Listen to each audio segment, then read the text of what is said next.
Hello students, मैं doctor Radha Kumari, assistant professor Hindi, government girls college Bara. हम लोग साहित्यकार जयशंकर प्रसाद द्वारा रचित नाटक ध्रुव स्वामिनी का अध्ययन कर रहे थे।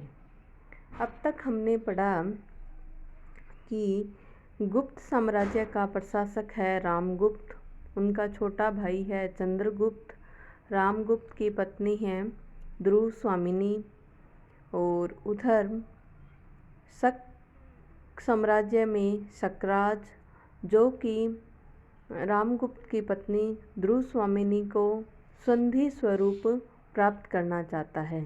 और रामगुप्त, जो कि एक कायर और डरपोक व्यक्ति है, वो अपनी पत्नी ध्रुव स्वामिनी को भेंट स्वरूप देने के लिए तैयार हो जाता है। तो ध्रुव स्वामिनी आत्महत्या करने के लिए प्रस्तुत होती है। इतने में ही चंद्रगुप्त का प्रवेश होता है और चंद्रगुप्त को सारी स्थिति का पता चलता है। तो चंद्रगुप्त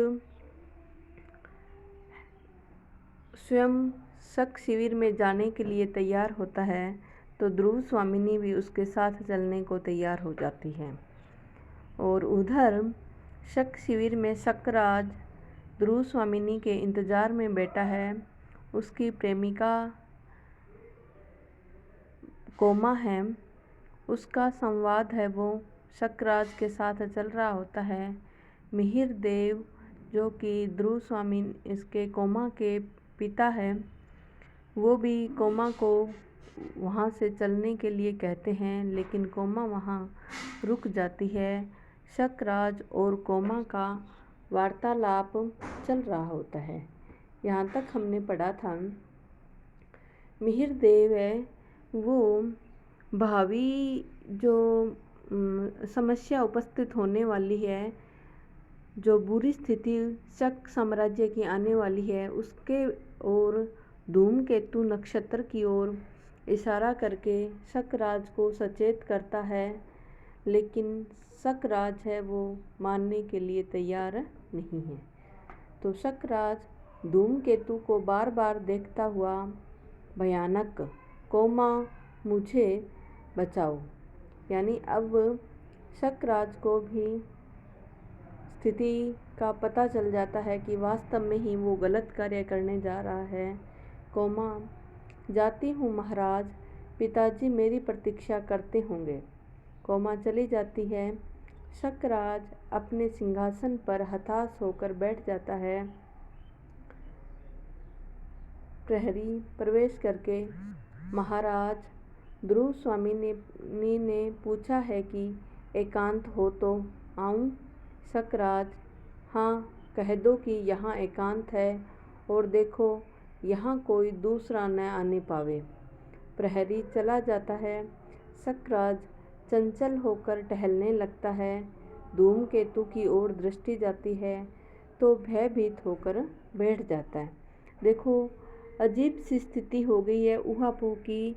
उसे आने वाले कष्टों को लेकर डर भी लगता है, तो धूमकेतु की ओर देखता है, और दूसरे तरफ ध्रुव स्वामिनी को लेकर वो बेकरार भी है। तो अब क्या करता है, अपने आगे देखते हैं। शकराज, तो इसका कोई उपाय नहीं, न जाने क्यों मेरा हृदय घबरा रहा है।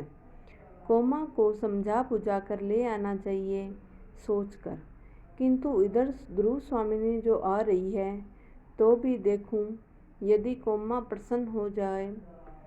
स्त्री वेश में चंद्रगुप्त के पीछे ध्रुव स्वामिनी स्वर्ण खचित उत्तरीय में अंग छिपाई आती है। खुले मुखों पर प्रसन्न चेष्टा दिखाई देती है।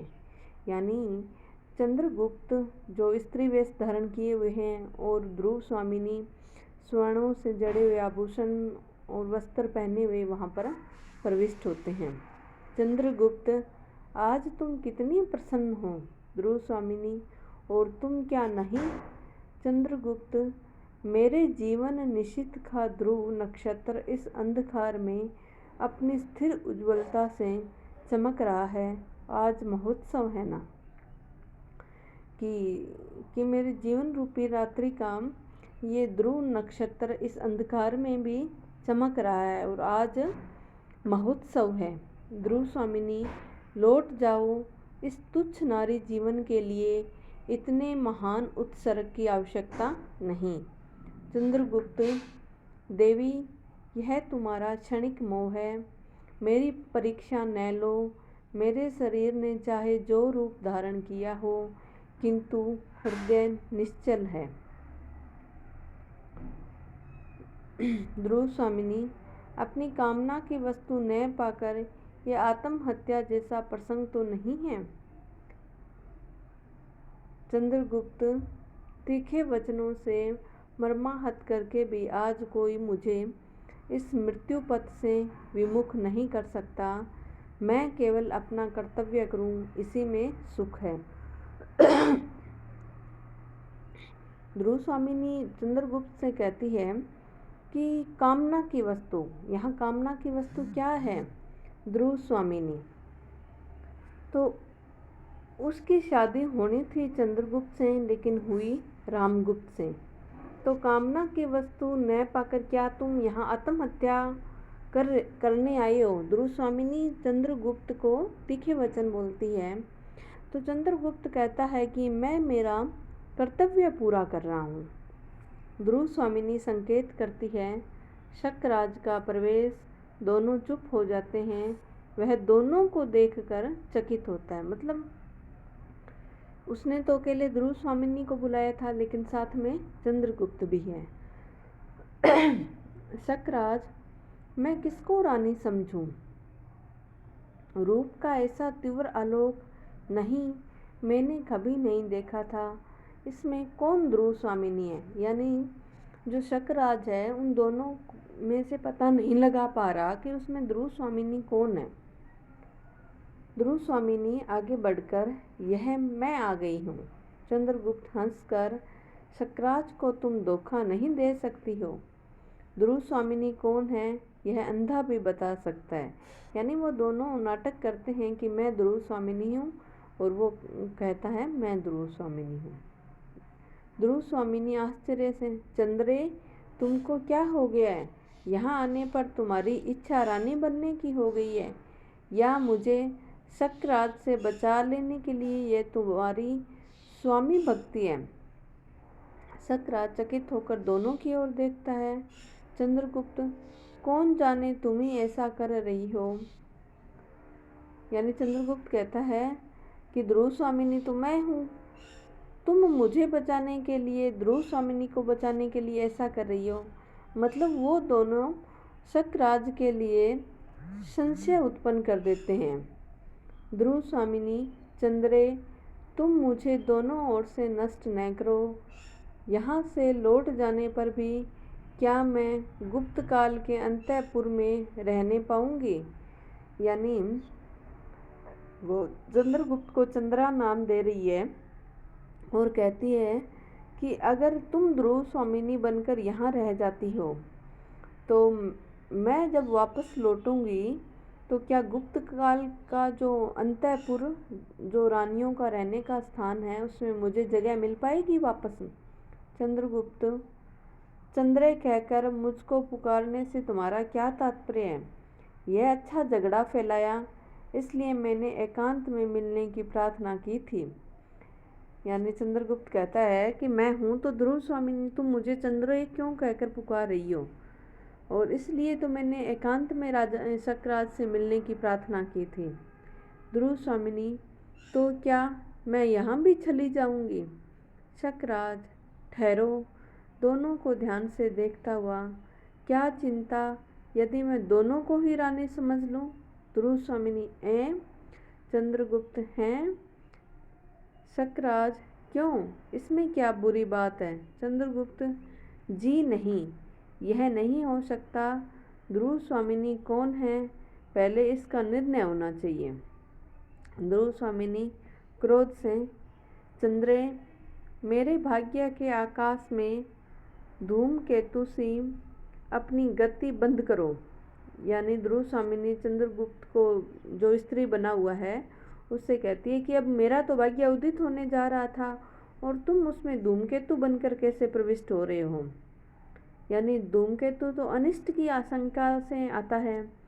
शक्रराज धूमकेतु की ओर देखकर भयभीत सा, शक्रराज तो पहले से ही धूमकेतु को देखकर भयभीत था, अनिष्ट की आशंका थी उसे। ओह भयानक, व्यग्र भाव से टहलने लगता है। चंद्रगुप्त शक्रराज की पीठ पर हाथ रखकर, सुनिए ध्रुव स्वामिनी, चंद्रगुप्त, इस धमकी से तो कोई लाभ नहीं। ध्रुव स्वामिनी, तो फिर मेरा और तुम्हारा जीवन मरण साथ ही होगा। चंद्रगुप्त, तो डरता कौन है। दोनों शीघ्रता से कटार निकाल लेते हैं। शक्रराज घबराकर, हैं यह क्या, तुम लोग यह क्या कर रही हो। ठहरो, आचार्य ने ठीक कहा है, आज शुभ मुहूर्त नहीं है, मैं कल विश्वसनीय व्यक्ति को बुलाकर इसका निश्चय कर लूँगा। आज तुम लोग विश्राम करो। ध्रुव स्वामिनी, नहीं, इसका निश्चय तो आज ही होना चाहिए। शक्रराज बीच में खड़ा होकर, मैं कहता हूँ ना। चंद्रगुप्त, वारे कहने वाले। ध्रुव स्वामिनी मानो चंद्रगुप्त के आक्रमण से भयभीत होकर पीछे हटती है और तूर्य नाद करती है। शक्रराज आश्चर्य से उसे सुनता हुआ सहसा घूमकर चंद्रगुप्त का हाथ पकड़ लेता है। ध्रुव स्वामिनी झटके से चंद्रगुप्त का उत्तरीय खींच लेती है और चंद्रगुप्त हाथ छुड़ाकर शक्रराज को घेर लेता है। शक्रराज चकित सा, तुम कौन प्रवंचक। चंद्रगुप्त, मैं हूँ चंद्रगुप्त, तुम्हारा काल, अकेला आया हूँ तुम्हारी वीरता की परीक्षा लेने, सावधान। यानी आक्रमण कर देते हैं शक्रराज पर चंद्रगुप्त और ध्रुव स्वामिनी। शक्रराज भी कटार निकालकर युद्ध के लिए अग्रसर होता है। युद्ध और शक्रराज की मृत्यु, यानी वो शक्रराज को मार देते हैं। बाहर दुर्ग में कोलाहल, ध्रुव स्वामिनी की जय का हल्ला मचाते हुए रक्ताक्त क्लेवर सामंत कुमारों का प्रवेश, यानी उनके साथ जो सामंत कुमार आए थे वो बाहर के लोगों को मार देते हैं और विजयी होते हैं, और अंदर ध्रुव स्वामिनी और चंद्रगुप्त है, ये शक्रराज को मार देते हैं। ध्रुव स्वामिनी और चंद्रगुप्त को घेर कर समवेत स्वर से देवी ध्रुव स्वामिनी की जय हो। तो इसके साथ ही दृश्यांतरण हो जाता है, यानी ये दूसरा दृश्य है ये पूरा हो जाता है। आगामी तीसरा दृश्य है, ये हम अगली क्लास में अध्ययन करेंगे। धन्यवाद।